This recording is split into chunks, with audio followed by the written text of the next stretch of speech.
तर परळी मतदारसंघातील धर्मापुरी बूथवर बोगस मतदान सुरू आहे।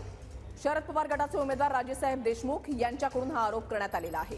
महत्त्वाची बातमी आपण पाहताय, सीसीटीव्ही कॅमेरे बंद करून बोगस मतदान सुरू असल्याचा आरोप राजेसाहेब देशमुख यांच्याकडून करण्यात आलेला आहे।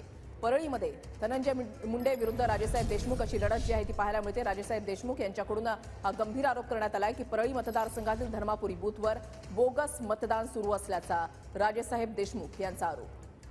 सीसीटीव्ही कॅमेरे बंद करून बोगस मतदान सुरू असल्याचा आरोप राजेसाहेब देशमुख यांनी केला आहे। मतदान